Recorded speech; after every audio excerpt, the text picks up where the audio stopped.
என்னோட நேம் தான் விக்னேஸ்வரன். நான் வந்து ஒரு 3 வகையான தேன் பூச்சி வச்சு வளர்க்குறேன். அதாவது கொசு தேனீ, கொம்பு தேனீ, இந்திய தேனீன்ட்டு ஒரு 3 வகையான தேன் பூச்சி வச்சு வளர்க்குறேன். இப்போ வந்து முதல்ல எப்படி இந்திய தேனில் எப்படி தேன் எடுக்குது அப்படின்னு ஃபஸ்ட்டு உங்களுக்கு நான் சொல்லித் தர போகிறேன். இப்போ பாருங்கள், இதுதான் வந்து இந்திய தேனீ வளர்க்குற பாக்ஸ். இதில் வந்து இதை வந்து அடுக்கு தேனின்னு சொல்லுவோம்.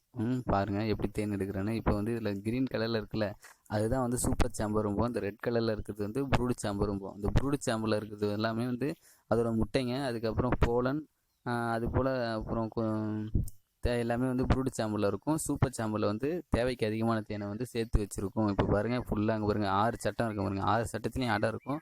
அந்த 6 அடையிலையும் வந்து ஃபுல்லாக தேன் வச்சுருக்கோம். இப்போ எப்படின்னா, நம்ம வந்து அந்த பூச்சிங்களுக்கு எந்த ஒரு டிஸ்டர்பும் இல்லாமல் நம்ம வந்து ஈஸியாக தேன் எடுக்கலாம். அது எப்படின்னு இப்போ நான் சொல்லித்தரேன்.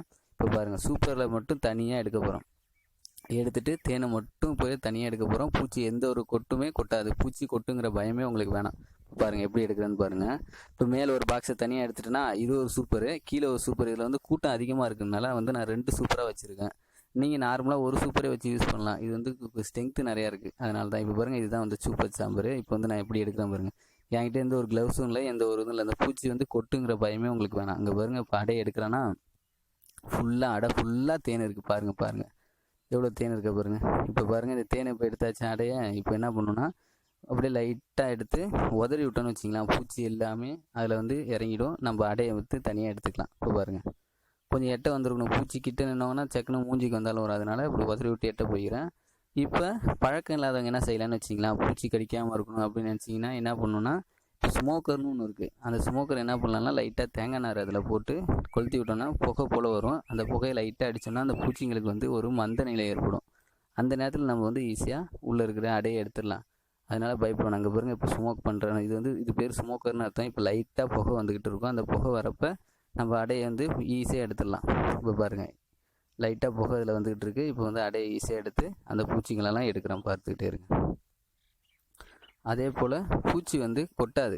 அது வந்து எப்படின்னா, நம்ம வீட்டில் வந்து ஆடு மாடு வளர்க்குற போல தான். ஃபஸ்ட்டு மாடு வளர்க்குறப்போ முட்டும். அதை போக போக நம்மகிட்ட பழகிட்டா நம்மளோட பழகுதில்ல. அதே போல் தேன் பூச்சியும் அப்படி தான். ஃபஸ்ட்டு எடுத்தோடனே நம்ம வந்து ஒழுங்காக எப்படி அதுக்கிட்ட கையாளணும்னு தெரியாமல் போய் நம்ம கொட்டு வாங்கிக்கிறோம். ஆனால் பூச்சிங்கள்ட்ட நம்ம போய் பழக பழக நம்மளோட சுமல் அதுக்கு தெரிஞ்சதுக்கப்புறம் நம்மளை கொட்டவும் கொட்டாது, ஒன்றும் செய்யாது. நீங்கள் பெட்டி பக்கத்தில் நின்னாவே உங்களை சுற்றி பூச்சிங்கள் எல்லாமே வந்துடும். அதுபோல் உங்கள்கிட்ட பிரியமாக இருக்கும். ஒரு கொட்டுங்கிற பயமே உங்களுக்கு தேவையில்லை. இப்போ ஸ்மோக் போட்டு பூச்சியெல்லாம் கீழே ஏற்றுறோன்னா அந்த ஒரு அடை எடுத்தாச்சு. இப்போ இன்னொரு அடை. அதே போல் இருக்கிற 6 அடையும் எடுத்துடலாம். மொத்தம் 6 சட்டம் இருக்கும். 6 சட்டத்துலேயும் அடை ஃபுல்லாக இருக்கும். அதே போல் இன்னொரு என்னென்னு வச்சிங்கன்னா, இப்போ இந்த அடையை வந்து நம்ம கையால் புரியணும்னு அவசியம் கிடையாது. கையால் புரிஞ்சால் திருப்பி அந்த அடை டேமேஜ் ஆகும், திருப்பி வீணாகும். மறுபடியும் அந்த பூச்சி அடையை கட்டுறதுக்கு ரொம்ப நாள் எடுக்கும். அதனால் என்ன பண்ணுறோம், இது பேர் தான் எக்ஸ்ட்ராக்டர்னு. கீழே இருக்க பாருங்கள், ஒரு பாத்திரம் போல் இருக்குது, அதுதான் எக்ஸ்ட்ராக்டர்னு சொல்லுவோம். அந்த எக்ஸ்ட்ராக்டரில் வந்து அடையை தூக்கி இந்த சீல்டு பண்ணியிருக்க பாருங்கள். தேன் வந்து வெள்ளை கலரில் மூடி இருக்கா, இந்த மூடி இருந்தால் மட்டும்தான் நம்ம தேன் எடுக்கணும். ஏன்னா அதுதான் வந்து நல்ல திக்கான தேனாக இருக்கும். 1000 வருஷம் ஆனாலும் கெட்டு போகாத தேன் இதுதான். பாருங்கள், அந்த சீல்டை வந்து நம்ம வந்து ஓப்பன் பண்ண போகிறோம். அந்த சீல்டை வந்து ஓப்பன் பண்ணால் தான் தேன் வந்து வெளியில் வரும்.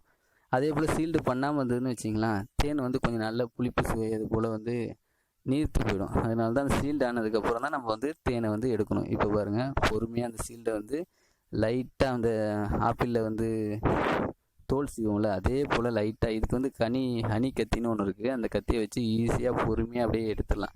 எடுத்ததுக்கப்புறம் சீல்டு ஓப்பன் ஆகிடும். அதுக்கப்புறம் வந்து நம்ம வந்து இந்த எக்ஸ்ட்ராக்டரில் வச்சு நம்ம ரொட்டேட் பண்ணுறப்ப தேன் மட்டும் தனியாக வந்துடும். அடை வந்து அதிலே இருக்கும். அப்போ என்ன பண்ணலாம், தேனை எடுத்ததுக்கப்புறம் திருப்பி கொண்டு போய் அடையை வந்து பாக்ஸில் வச்சோம்னா மறுபடியும் அது வந்து தேன் கட்ட ஆரம்பிச்சிடும்.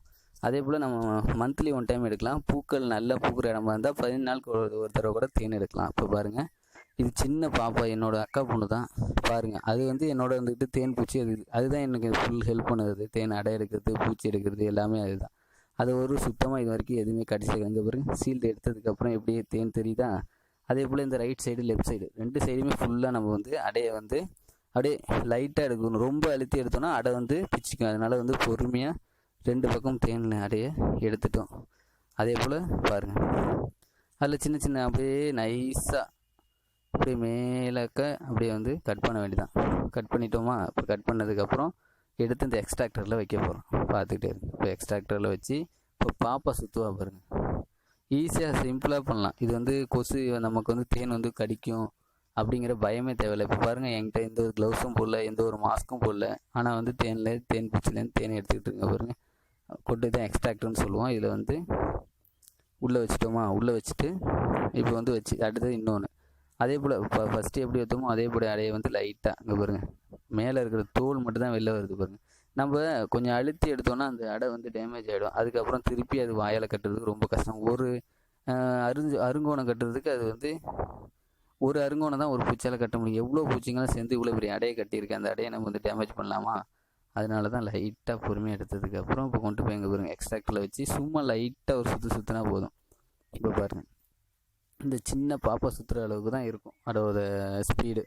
அந்த அளவுக்கு ரொம்ப ஸ்பீடாக சுற்றினாலும் அடை வந்து பிச்சுக்கும். அதனால் லைட்டாக சுற்றினோன்னா தேன் மட்டும் அப்படியே சுற்றி இந்த பாத்திரத்தில் ஒட்டிக்கும், அடை அப்படியே இருக்கும். ரைட் சைடு அதே போல் சுற்றினதுக்கப்புறம் லெஃப்ட் சைடு அதே போல் இப்போ பாருங்கள், ரைட் சைடு சுற்றியாச்சா, அடையை அப்படியே மாற்றி வைக்க போகிறோம். லெஃப்ட் ரைட்லேயும் ரைட்டு லெஃப்ட்லேயும் வைக்கிறப்போ அப்போ இந்த பக்கத்தில் உள்ள தேனெல்லாம் சுத்தமாக இதாகிடும், அந்த பக்கம் உள்ள தேன் சுத்தமாக இதாகிடும். பாருங்கள் அப்போ அதே போல் இப்போ சுற்றி காட்டுறேன் பாருங்க.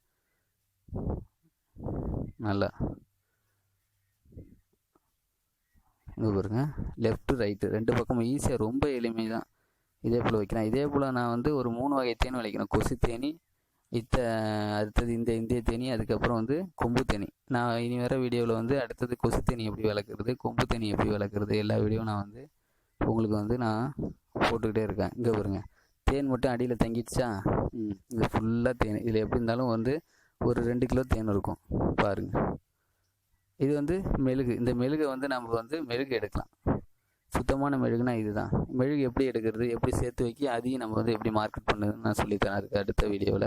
இப்போ பாருங்கள், அடையில் ஃபுல்லாக எல்லா தேனையும் எடுத்தாச்சு. இப்போ வந்து எம்டி அடை தான் இருக்குது. அப்படியே கொண்டு போய் ஒன்றும் கிடையாது, அப்படியே கொண்டு போய் அடையை சூப்பரில் அப்படியே அடுக்கி வைக்க வேண்டியதான். அடுக்கி வச்சதுக்கு அது பாட்டிலே அது வேலையை பார்த்துட்டு திருப்பியும் தேன் வந்து ஸ்டோரேஜ் பண்ணிட்டு நம்ம அதுக்கப்புறம் எடுத்துக்க வேண்டியதான். இந்த சூப்பரில் தான் ராணி தேனி, ஆண் தேனி, எல்லா தேனியும் வந்து இந்த கீழே இருக்கிற ப்ரூடில் தான் இருக்கும். இப்போ மேலே எதுவுமே இப்போதைக்கு வரவே வராது. அதனால நம்ம வந்து எந்த ஒரு இதில் எப்படி இருந்தாலும் ஒரு 10,000 பூச்சிக்கு மேலே தான் இருக்கும். பாருங்கள், எந்த ஒரு பூச்சாச்சும் கடிக்குதா கொட்டுதா பாருங்கள். அந்த பூச்சை நமக்கு எவ்வளோ கையாளுறோமோ அதுக்கு நம்மளை வந்து எந்த ஒரு ஆபத்தும் இல்லாமல் நம்ம செய்யலாம். அங்கே பாருங்கள், அடுத்த சூப்பர் வச்சுட்டேன். இந்த சூப்பர் எதுக்குன்னா இது ஸ்ட்ரென்த் அதிகமாக இருக்கும். அந்த காத்தோட்டத்துக்காக இன்னொரு சூப்பர் வச்சுருக்கேன். பாருங்கள், தூக்கி தேனை எடுத்தாச்சு, திருப்பி வந்து மேலே வச்சு அந்த மூடியை எடுத்து மூடிட்டு நம்ம கட்டிட்டு போயிட வேண்டியதான் தேனை எடுத்துகிட்டு. இப்போ இந்த தேன் 1000 வருஷம் ஆனாலும் கெட்டு போகாத ஒரு சுத்தமான தேன் நம்ம எடுக்கலாம். இதே போல் நீங்களும்